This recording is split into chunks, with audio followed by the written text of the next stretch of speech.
Segundo aos Coríntios, capítulo 10 agora. Vamos lá? Eu, Paulo, apelo para vocês com mansidão e bondade, em nome de Cristo. Alguns de vocês estão dizendo que eu sou corajoso quando estou longe, mas quando estou com vocês, sou humilde. Espero não precisar mostrar-lhes, quando estiver com vocês, quão audaz e severo posso ser. Não quero levar a efeito meus planos atuais contra alguns de vocês que, segundo parece, pensam que minhas ações e palavras são simplesmente as de um homem comum. É verdade que somos humanos, mas não empregamos planos e métodos humanos para ganhar batalhas. As armas que usamos não são humanas. Ao contrário, são poderosas armas de Deus para derrubar fortalezas. Estas armas podem derrubar todo argumento e pretensão contra o conhecimento de Deus. Com estas armas podemos dominar todo pensamento humano para torná-lo obediente a Cristo. E usaremos tais armas contra todo ato de desobediência quando estivermos completamente obedientes a Deus. A dificuldade de vocês é que olham para a aparência. Se alguém tem certeza que pertence a Cristo, deveria considerar novamente consigo mesmo que, assim como ele, nós também pertencemos a Cristo.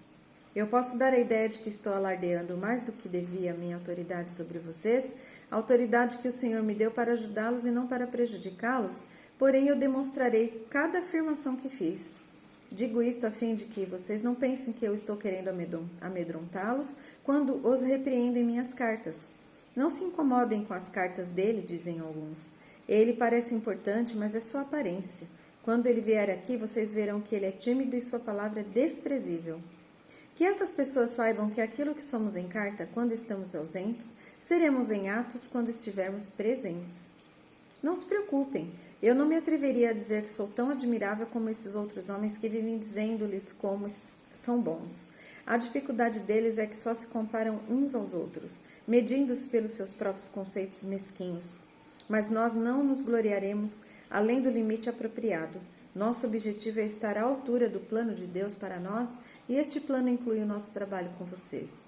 Não estamos indo longe demais quando reivindicamos autoridade sobre vocês, pois fomos os primeiros a chegar aí com o Evangelho de Cristo.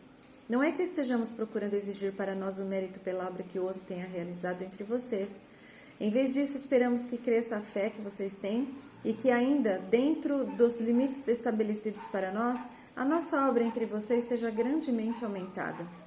Então poderemos pregar o Evangelho às outras cidades que estão muito além de vocês, onde nenhum outro está trabalhando. Então não serei acusado de estar me vangloriando em campo alheio.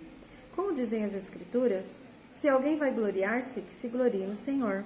Quando alguém se gloria de si mesmo, isso não tem valor, mas quando é o Senhor quem o elogia, é bem diferente. Capítulo 11. Espero que vocês sejam pacientes comigo enquanto continuo falando com certa insensatez. Tolerem-me e deixem-me dizer o que vai em meu coração. Tenho um profundo zelo por vocês que vem do próprio Deus, zelo de que o amor de vocês seja somente por Cristo, tal como uma virgem reserva o seu amor para um homem apenas, aquele que será seu marido. Mas estou amedrontado, temendo que de alguma forma vocês sejam desviados da sua devoção simples e pura ao nosso Senhor, tal como Eva foi enganada pela astúcia da serpente. Vocês parecem tão ingênuos. Criem em qualquer coisa que alguém lhes diz, mesmo que esteja pregando sobre outro Jesus, diferente daquele que nós pregamos, ou um espírito diferente do Espírito de Deus que vocês receberam, ou mostrando outro caminho para a salvação. Mas eu não creio que esses sublimes apóstolos de Deus, como eles se chamam a si mesmos, sejam em nada superiores a mim.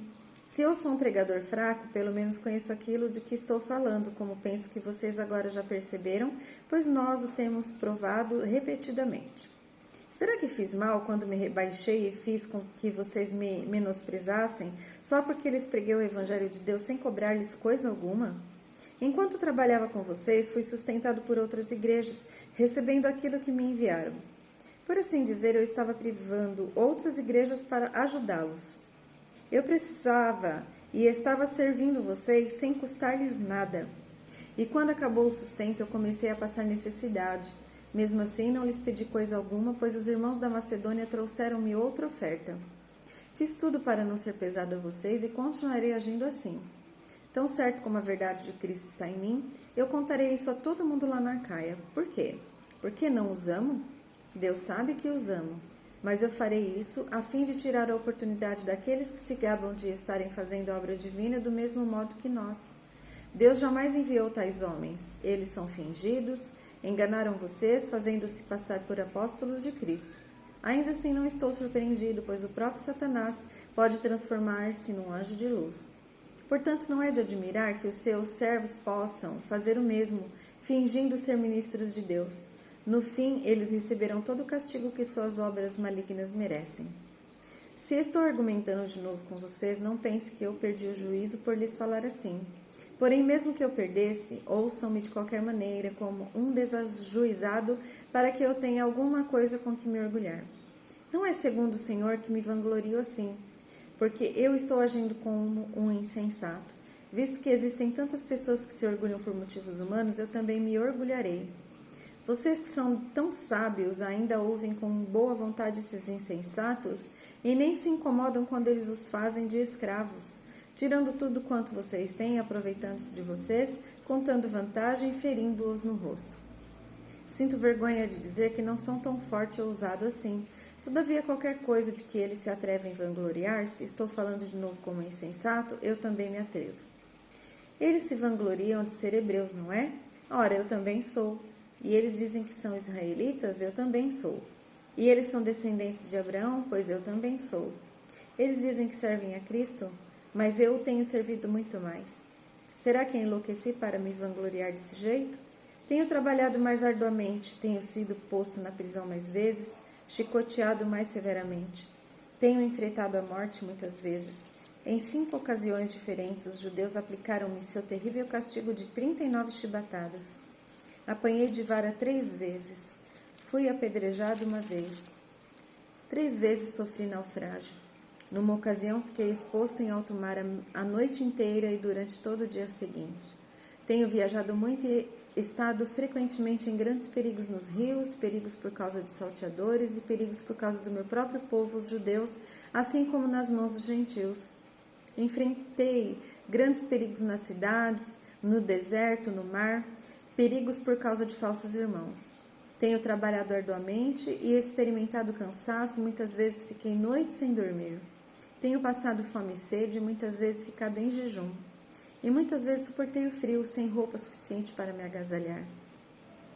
Além de tudo isso, tenho a constante preocupação com todas as igrejas. Quem está fraco, que eu também não sinta fraqueza? Quem cai, que eu não anseie ajudá-lo? Quem é ferido espiritualmente, que minha fúria não se levante contra aquele que o feriu? Mas se devo me gloriar, eu preferiria gloriar-me nas minhas fraquezas. Deus, o Pai de nosso Senhor Jesus Cristo, aquele que deve ser louvado para todos sempre, sabe que eu digo a verdade. Em Damasco, o governador nomeado pelo rei Aretas manteve guardas nos portões da cidade para me prender. Porém, fui baixado numa cesta atada a uma corda de uma janela do muro da cidade e assim escapei da mão dele.